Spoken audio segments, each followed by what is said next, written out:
Hello, divine creations, divine marvels, children of God. Thank you so much for dropping by this video. So, um, so today I just posted how I'm refocusing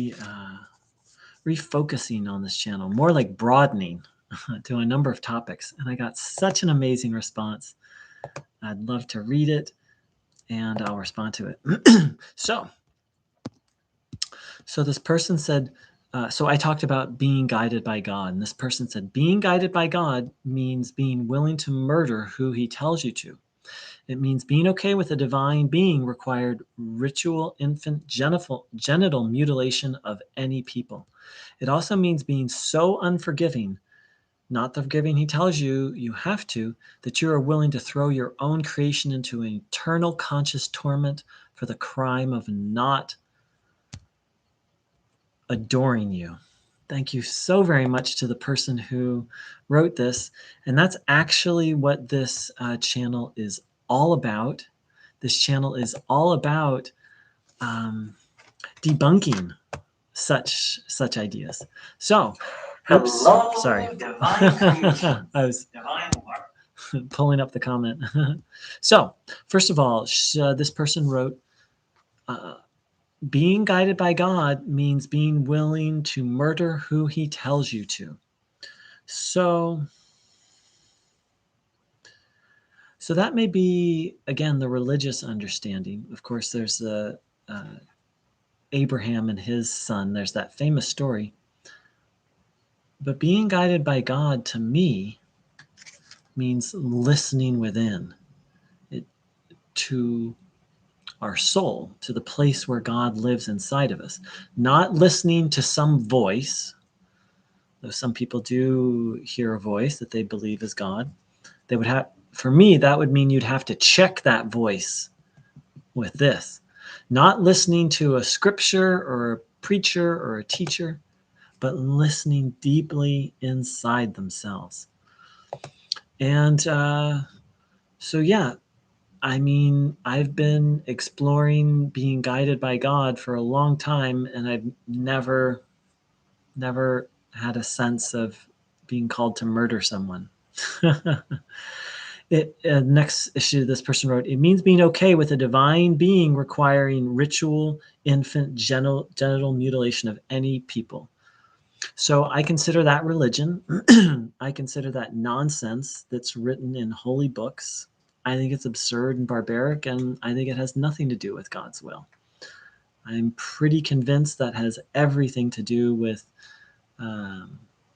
someone hearing a voice or feeling an inspiration that actually isn't of God. And so that would be a prime example. Just because someone claims something is of God doesn't mean it is. Just because literally anyone, I'm all about the individual being led by the divine. And yes, it requires discernment. Yes, many people get all sorts of weird messages, all sorts of inspirations that they think are divine and actually aren't. And so discernment is of the utmost. And this is true whether you're on a spiritual path or whether you're an atheist. Discernment is everything. You know, people who aren't on a spiritual path have crazy thoughts of like, I'm going to go rob that store, or that person ruined my life, I'm going to kill them. All that is a thought. And without discernment, people act on such thoughts. That's part of what this channel is going to be about, learning to distinguish between true and untrue thoughts. And that's an essential part of learning to be guided by the divine. It also means being so unforgiving, not the forgiving it tells you have to, that you're willing to throw your own creation into eternal conscious torment for the crime of not adoring you. So again, that's religion. No one who spends time in nature, no one who prays and meditates and connects with the presence of divine is going to actually believe that God throws people into hell for not adoring him, her, it.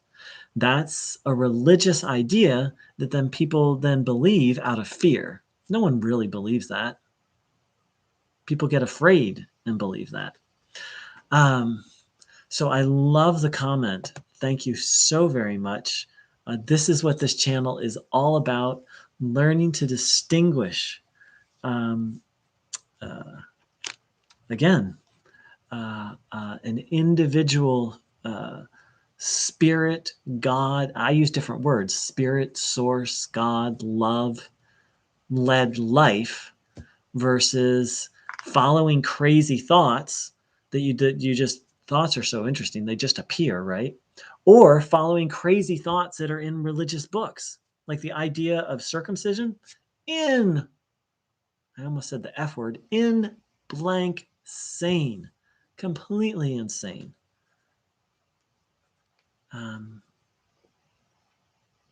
So ultimately, the path of Christ, which I just consider the true spiritual path, is about learning to follow what's true and good and loving, and to not follow what's untrue, not loving, not good, whether they be thoughts, whether they be things you read in a spiritual text, or whether they be feelings.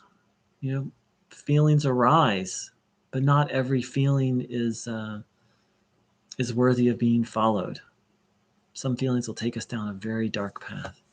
So thank you so very much for your comments. I hope the person who commented reads this, and take care. Big love.